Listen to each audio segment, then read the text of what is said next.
ठीक है, तो आज हम अगला टॉपिक स्टार्ट कर लेते हैं इसका। फर्स्ट हमने किया था when the separate set of accounting books were maintain for the joint venture. ठीक है, नेक्स्ट हमारा जो मेथड है that is the memorandum joint venture method. इसमें क्या है, under this method each वेंचरर keeps the record of his own transactions only. ठीक है, तो इस वाले मेथड में प्रॉपर अकाउंटिंग मेंटेन नहीं की जा रही है।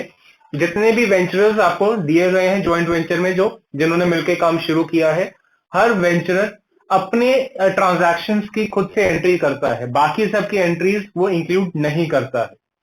ठीक है, तो हर वेंचर अपनी अपनी एंट्रीज सिर्फ यहाँ पर इंक्लूड करके दिखा रहा है। तो प्रॉफिट लॉस कैलकुलेट करने के लिए प्रॉफिट और loss is calculated by preparing a memorandum joint venture account. ठीक है, पिछले मेथड में हम प्रॉफिट लॉस कौन से अकाउंट से बना रहे थे? हाँ जी, प्रॉफिट लॉस किस अकाउंट को प्रिपेयर करके कैलकुलेट किया जा रहा था? Joint venture account. बिल्कुल ठीक। तो memorandum joint venture account is almost the same account, बस एक छोटा सा डिफरेंस है, इस अकाउंट में कोई भी एंट्री बैंक से नहीं डाली जाएगी। आएंगी वही सारी एंट्रीज जो हम जॉइंट वेंचर में डाला करते थे, पर जॉइंट वेंचर अकाउंट में कुछ एंट्रीज कैश या जॉइंट बैंक के नाम से डाली जाती थी। यहां पर सारी एंट्रीज पार्टनर्स के कैपिटल के नाम से डाली जाएंगी। बनेगा एग्जैक्टली दी सेम जैसे पहले आपने बनाया। चलिए, तो मेमोरेंडम जॉइंट वेंचर अकाउंट बना के हम प्रॉफिट लॉस निकालेंगे। उसके बाद देखते हैं क्या लेजर्स और बनाने हैं to calculate the mutual transactions between the given venturers. चलिए क्वेश्चन निकालते हैं, वहां से इसको क्लियर आउट करते हैं। Ravi and Kavi entered into a joint venture to purchase and sell New Year gift terms. They agreed to share the profits and losses equally. ठीक है, तो दो आपको गिवन है, रवि एंड कवि, जिन्होंने मिलके एक जॉइंट वेंचर स्टार्ट किया है और प्रॉफिट शेयरिंग रेशियो आपको दी गई है इक्वल है। ठीक है जी। On 4th November 2017, Ravi purchased. ठीक है, वही ट्रांजैक्शन जैसे पहले दी गई थी, तो ऑलमोस्ट वही ट्रांजैक्शंस आपको दी गई होंगी। तो सबसे पहले तो हम क्या करते हैं, मेमोरेंडम जॉइंट वेंचर अकाउंट बनाते हैं टू कैलकुलेट दी प्रॉफिट और loss on this joint venture. ठीक है, पहली एंट्री आपको परचेजेस की गिवन है और परचेज किसी एक पर्टिकुलर वेंचरर ने की है, तो परचेज की एंट्री डेबिट या क्रेडिट? डेबिट। मैंने आपको बोला यहाँ कोई भी एंट्री बैंक से नहीं डालनी है, सारी की सारी एंट्रीज आपको पार्टनर्स के नाम से इंक्लूड करके दिखानी है। तो किसने परचेज किया? रवि ने। तो टू रवीज अकाउंट में परचेजेस किए हैं, कितने हैं? अच्छा, डायरेक्टली गिवन है 2 लाख रुपीस, ये जो इसने परचेज किए हैं। ठीक है जी। And spent 12,000 in sending the goods to Kavi. ठीक है, और वो कहता है 12,000 के एक्सपेंसेस भी उसने इंकर किए थे to send the goods to Kavi. तो expenses incurred by partner, entry डालनी है या नहीं डालनी? डालेंगे, बिल्कुल डालेंगे। तो to Ravi's account for his expenses that is 12,000 rupees. बिल्कुल ठीक, आगे बढ़ते हैं। He also paid 4,000 for insurance. On the same date, Ravi drew a bill of exchange upon Kavi for 2 lakhs at 2 months. ठीक है, तो रवि ने 12,000 के एक्सपेंसेस या ट्रांसफर एक्सपेंसेस किए थे, साथ में हो गया था एक और एक्सपेंसेस किए थे, कौन से? इंश्योरेंस के एक्सपेंसेस इंकर किए थे, कितने? 4,000 रुपीज। इसके बाद वो कहता है इसने कवि के ऊपर 2 लाख का एक बिल ड्रॉ किया था for a period of 2 month. ठीक है, एक चीज वेरी इंपॉर्टेंट ध्यान रखनी है, any mutual transaction between the venturers, एक दूसरे को पेमेंट करता है, चेक देता है, बैंक ड्राफ्ट देता है, बिल लिख के देता है, those are to be taken to their personal account. यहाँ जॉइंट वेंचर अकाउंट में उसकी एंट्री हम नहीं डालेंगे। ठीक है, ये चीज ध्यान रखनी है। जो भी म्यूचुअल ट्रांजैक्शंस होंगी दोनों के बीच में, जो मैंने बात की थी कि वो अपनी अपनी ट्रांजैक्शंस की एंट्री डालेंगे, तो अपनी बुक्स में उसकी एंट्री डालते रहेंगे। जॉइंट वेंचर अकाउंट में म्यूचुअल ट्रांजैक्शंस की एंट्री हमें नहीं डालनी, ध्यान रहेगी ये चीज। चले, तो जो 2 लाख का बिल ड्रॉ किया है वो अभी हम आगे जो उनके अपने पर्सनल अकाउंट्स बनाएंगे वहां पर ट्रांसफर कर देते हैं। On 7th November, he got the bill discounted at 18% per annum. ठीक है, और उसने कहा कि उसके बाद उसने डिस्काउंट करवा दिया था इस बिल को एट द रेट 18% पर annum। जो डिस्काउंट आपने करवाया है, जो डिस्काउंटिंग चार्जेस होते हैं, वो आपके लिए एक्सपेंस है या इनकम है? एक्सपेंस है। डेबिट करना है या नहीं करना? बिल्कुल करना है, एक्सपेंस है। ठीक है, किसने डिस्काउंट करवाया? रवि ने करवाया, तो रवि के नाम से एंट्री डालते हैं। तो रवीज अकाउंट डिस्काउंटिंग एक्सपेंसेस या डिस्काउंटिंग चार्जेस आप इसको बोल सकते हैं। ठीक है, कितने में? 18% पर एनम। तो 2 लाख का बिल था, 18% पर एनम की बात की थी, पर वो बिल ड्रॉ हुआ था 2 मंथ्स के लिए। नहीं, पर उसने 9 नवंबर को करवा लिया ना शायद। और इसको ये बिल ड्रॉ कब किया था? 6 नवंबर को करवाया एंड 4 नवंबर को इशू की। 4 नवंबर को बिल ड्रॉ हुआ था, 9 नवंबर को उसने डिस्काउंट करवा लिया है, ठीक है। तो सेम उसी महीने में 2-4 दिनों के बाद करवा लिया है। 2 मंथ्स का बिल है, तो वील अज्यूम के 2 मंथ्स का ये इंटरेस्ट यहाँ पर या डिस्काउंटिंग चार्जेस को पे करने पड़ गए होंगे, ठीक है। जो भी 2 मंथ का था, 1 महीने के बाद जाकर डिस्काउंट करवाता तो 1 महीने के डिस्काउंटिंग चार्जेस हम यहाँ पर पे कर देते। तो कितना बन जाता है जी? ठीक है, 6,000 ये हमारी डिस्काउंटिंग एक्सपेंसेस की वैल्यू कैलकुलेट हो जाती है। ठीक है जी, आगे बढ़िए। कभी spent 6,000 on cartage, 10,000 as rent and 10,000 on advertising. ठीक है, दूसरे वेंचर ने एक्सपेंसेस इंकर किए तो उसके नाम से एंटर डालते हैं टू कवीज अकाउंट। उसके एक्सपेंसेस जो हमें दिए गए हैं, क्या क्या एक्सपेंसेस हैं जी? Cartage 6,000, rent 10,000, rent is 10,000, advertisement also 10,000. Advertisement 10,000 rupees. ठीक है, तो एक वेंचर ने और एक्सपेंसेस किए हैं तो उसके नाम से एंटर डाल दी है, तो total 26,000। Okay ji. He sold all the gift items for 4 lakh after retaining gift items worth 4,000 for his personal use.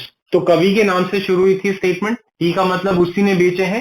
Sales की एंट्री बाय साइड पे by Kavi's account with the amount of sales उसने की है 4 lakh rupees की, और आपको given है sales करने के बाद 4,000 का सामान या क्लोजिंग स्टॉक ही has taken for his personal use. तो closing stock taken over by partner बोल सकते हैं। क्लोजिंग स्टॉक की एंट्री किधर डालते थे? बाय साइड पर डाला करते थे, तो यहां पर भी डालते हैं। जिसने टेक ओवर किया है उसके नाम से डाल देते हैं Kavi's account. Closing stock taken over कितने का? वो कहता 4,000 का ये क्लोजिंग स्टॉक था जो इस पार्टनर ने अपने पर्सनल यूज के लिए टेक ओवर कर लिया है। ठीक है जी, आगे बढ़िए। He sent a check to Ravi for the amount due on 8 January 2000. ठीक है, वो कहता जो भी अमाउंट ड्यू बचता था बिल वगैरह देने के बाद, उसके लिए उसने चेक उसको सेंड कर दिया है। ठीक है जी, आगे। बस ये चीजें आपको गिवन है। ठीक है, तो दोबारा से जो चेक उसने आपस में ड्रॉ किया है या उसको सेंड किया है for the balance amount, mutual transaction है, वो इस अकाउंट में हमें नहीं डालनी है। तो एक बार इसको बैलेंस करते हैं, देखें प्रॉफिट और लॉस कितना आ जाता है। टू साइड पे आएगा तो प्रॉफिट, बाय साइड पे आएगा तो लॉस। करना जी प्लीज एक बार बैलेंस कितना आता है? 1,56,000 ये हमारा प्रॉफिट कैलकुलेट हो जाता है, जो रवि एंड कवि के बीच में इक्वली डिस्ट्रीब्यूट कर दिया जाएगा। तो इक्वली का मतलब 78,000 एंड 78,000 दोनों के बीच में डिस्ट्रीब्यूट हो जाएगा। ऑलमोस्ट सेम 99% सेम चीजें हैं जो जॉइंट वेंचर में डाली थी, बस एक छोटा सा डिफरेंस है। वहां कुछ एंट्रीज बैंक की होती थी, यहाँ कोई भी एंट्री बैंक की नहीं होगी। यहाँ सारी की सारी एंट्रीज पार्टनर्स के नाम से होंगे, बाकी सब कुछ सेम है, एग्जैक्टली सेम है। परचेजेस, एक्सपेंसेस, लॉसेस डेबिट करने हैं। ठीक है, सेल्स, इनकम्स, जो प्रॉफिट्स है वो आपने क्रेडिट करने हैं, डिफरेंस प्रॉफिट या लॉस कैलकुलेट कर देना है। ठीक है जी, चले। तो ये तो ऑलमोस्ट दी सेम अकाउंट है जो हमने पहले बनाया था, जॉइंट वेंचर अकाउंट। अभी हमने बात की है कि इस मेथड के अंडर हर वेंचर अपनी अपनी ट्रांजैक्शंस इंक्लूड करके दिखाता है। तो अगर आपको कहता है in the books of Ravi, आपको बताना है उसने क्या एंट्रीज डाली होंगी। ठीक है, अगर वो आपसे पूछा जाए in the books of Ravi, आपने एंट्रीज बतानी है, तो ये तो अकाउंट आपको इन एनी केस बनाना ही बनाना है। तो रवि की बुक्स में क्या एंट्री हो जाएंगी? ये जो अकाउंट बनाएगा, he will make a joint venture account with कवि। ठीक है, तो रवि की बुक्स में जो अकाउंट बनेगा that will be named as joint venture account with Kavi. हमने बोला है कि अपनी ट्रांजैक्शंस उसने इंक्लूड करनी है, तो दूसरे की नहीं, वो अपनी ट्रांजैक्शंस डालेगा। तो रवि की बुक्स में जहां जहां मैंने रवि का नाम लिखा है, सारी रवि वाली एंट्रीज मुझे यहां डालनी है। और ध्यान रखना, क्रॉस एंट्री नहीं डालनी है, सेम साइड पे डेबिट वाली डेबिट में, क्रेडिट वाली क्रेडिट में। ठीक है, क्योंकि एक्चुअली वो अपनी एंट्रीज कर रहे हैं, तो इसके और उसकी एंट्रीज को क्लब करके ये अकाउंट बनाया गया। ठीक है, वैसे इसकी पहले ये वाली एंट्रीज होंगी, फिर दूसरे की एंट्रीज होंगी, दोनों को क्लब करके ये बनाया जाता है। पर इजी रखने के लिए हमें पता है कि जॉइंट वेंचर कैसे बनता है, तो ये हमने पहले बना दिया है। इजी रहे, यहीं से एंट्रीज हम जॉइंट वेंचर अकाउंट जो उनकी रिस्पेक्टिव बुक्स है उसमें ट्रांसफर करते रहे। ठीक है जी, चले। तो जहां जहां रवि का नाम लिखा है वो सारी एंट्रीज ये यहाँ पर है, ये नाम है इसका, उसके बाद रवि का प्रॉफिट है, और यहाँ पर कोई भी चीज नहीं। ठीक है, तो सबसे पहले परचेजेस किया, तो टू कैश या टू परचेजेस के नाम से डाल दीजिए। अपनी बुक्स में अपने नाम से वो एंट्री नहीं डालेगा। ठीक है, या तो टू कैश लिख दीजिए या to purchases, that is 2 lakh rupees. उसके बाद एक्सपेंसेस इंकर किए हैं, तो एक्सपेंसेस का नाम लिख दीजिए या टू कैश में एंटर डाल दीजिए, 12,000 एंड 4,000 रुपीज। और देखें उसने डिस्काउंटिंग चार्जेस हैं, उसकी एंट्री डाल देते हैं डिस्काउंटिंग एक्सपेंसेस या डिस्काउंटिंग चार्जेस, 6,000 रुपीज। उसके बाद देखें उसका प्रॉफिट है, टू जॉइंट वेंचर प्रॉफिट डाल देते हैं, दैट इज 78,000 रुपीज। ठीक है, बाय साइड पे कोई एंट्री नहीं है, तो इसका मतलब रवि की जितनी भी एंट्रीज थी वो मैंने जॉइंट वेंचर अकाउंट से उठा के उसके पर्सनल अकाउंट में ट्रांसफर कर दी। अभी मैंने आपको पहले बताया था जो भी म्यूचुअल एंट्रीज होंगी दोनों के बीच में, उनकी एंट्रीज वो अपनी अपनी बुक्स में डालते जाएंगे। अब रवि ने क्या किया था, कवि के ऊपर एक बिल ड्रॉ किया था, तो इसके लिए बिल रिसीवेबल है या बिल पेबल है? इसके लिए रिसीवेबल है। इसने बिल ड्रॉ किया था, इसका मतलब इसने पैसा उससे रिसीव करना है। तो बीआर ये डेबिट करेगा या क्रेडिट करेगा? डेबिट करेगा। उसके लिए एसेट है, BR is an asset, assets को डेबिट किया जाता है। तो इसने बीआर को डेबिट किया होगा और कवि के अकाउंट को क्रेडिट किया होगा। तो इसका मतलब बाय बीआर, ठीक है, जो भी इसके लिए रिसीवेबल बिल था कितना था? 2 लाख रुपीज। 2 लाख रुपीज का बिल इसने इसके ऊपर ड्रॉ किया हुआ था। ठीक है जी। उसके बाद वो कहते हैं जो भी बैलेंस है, आपको गिवन था कि कवि ने सब कुछ करने के बाद जो भी बैलेंस बचता है उसका चेक ट्रांसफर कर दिया है टू रवि। ठीक है, तो अब देखते हैं एक बार बैलेंस करना है इस अकाउंट को, क्या बैलेंसिंग फिगर बचती है? 1 लाख। ठीक है, बाय साइड पे बैलेंसिंग फिगर आ रही है, that is for 1 lakh rupees. अब यहां तो उसने बोला है जो भी बैलेंस था that was paid by cheque, तो इसको बाय बैंक के नाम से बैलेंस करके दिखा दें। कैश उसने बोला होता कि balance was paid in cash, तो बाय कैश लिख देते। साइलेंट होता तो मैं इसको बाय बैलेंस ड्यू के नाम से या बाय बैलेंस कैरेट डाउन के नाम से लिख के यहाँ पर खत्म कर देते। ठीक है, तो इसका मतलब है इन सारी ट्रांजैक्शंस के बाद 1 लाख रुपए इसने कवि से लेना था, जिसके लिए उसको बैंक से या चेक उसने ट्रांसफर कर दिया। कैपिटल अकाउंट नहीं, this is not the capital account, ये उसका अपना अकाउंट है in context of the firm, कि उसने फर्म के लिए क्या क्या ट्रांजैक्शंस किए हैं। ठीक है, हमने बोला था ना कि वो अपनी ट्रांजैक्शंस का रिकॉर्ड रखेगा, तो उसने जो भी फर्म के लिए ट्रांजैक्शंस किए हैं खुद से, उसकी एंट्री उसने डाल दी है। तो उसने परचेज किया तो उसने डेबिट किया होगा, उसने खर्चे किए होंगे तो उसने अपने अकाउंट को डेबिट किया होगा। ठीक है, तो एक्चुअली उसने सिर्फ अपनी एंट्रीज डाली हैं जो उसने इस गिवन फर्म के लिए की है। तो यहां से उठा के मैंने सारी एंट्रीज को यहां ट्रांसफर कर दिया to calculate the combined profit of the firm. मैं आगे बताऊंगा इन द बुक्स ऑफ कवि, उसमें रवि की जगह उसमें सिर्फ कवि की एंट्रीज होंगी। तो वो एंट्रीज और ये एंट्रीज को मिला के ये कंबाइंड अकाउंट जॉइंट वेंचर का बनाया गया है to calculate the amount of profit. Clear है ये चीज?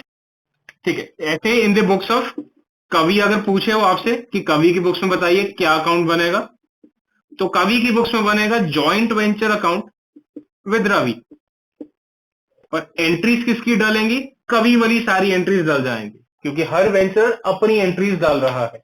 तो देखें कवि वाली क्या क्या एंट्रीज है। सबसे पहले एक्सपेंसेस की एंट्री है, तो टू साइड पे 2 एक्सपेंसेस के नाम से डाल देते हैं। कितने एक्सपेंसेस थे? 26,000। जॉइंट वेंचर का प्रॉफिट था वो एंट्री डाल देते हैं, दैट वाज 78,000। ठीक है, एक उसने अगर इसके लिए बीआर था, इसके लिए बीपी था, बीपी इज अ लायबिलिटी, इसने क्रेडिट किया होगा, तो टू बीपी 2 लाख रुपीज। इसने 2 एंट्रीज इसकी क्रेडिट पे भी है, जिसने सेल्स किया था तो बाय सेल्स कितना? 4 लाख रुपीज। और इसने क्लोजिंग स्टॉक भी टेक ओवर किया था, तो क्लोजिंग स्टॉक की एंट्री में डाल देते हैं, दैट इज फॉर 4,000 रुपीज। उसके बाद इसको बैलेंस करते हैं, जिसके लिए उसने इसको बैंक या चेक पे किया था, और वो सेम ही आना चाहिए है जो हमने पिछले अकाउंट में बैलेंसिंग फिगर निकाला है। क्योंकि एक ने अगर दूसरे को पेमेंट की है, तो अगर एक ने रिसीट की एंट्री डाली है तो दूसरे ने सेम अमाउंट पेमेंट की एंट्री डाली होगी। तो करके देख लीजिएगा, जो बैलेंसिंग फिगर 1 लाख है वो सेम ही आ रहा होगा, ऑपोजिट साइड पे, क्योंकि उसने रिसीव करना था, इसने पे करना था।